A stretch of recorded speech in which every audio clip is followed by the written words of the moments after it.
Hello, my name is Edgar Lopez. Today we have this 1995 Ford Mustang 5.0. I just ran into this car today.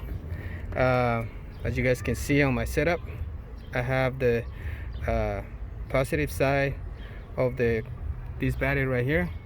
I was just checking because it has no spark. It's got no spark. It has a no spark condition. We checked it. It's got no spark coming out of the coil. Initially, the owner replaced the coil, but that didn't change the condition. Then I went ahead and used my test light, and I just checked for control.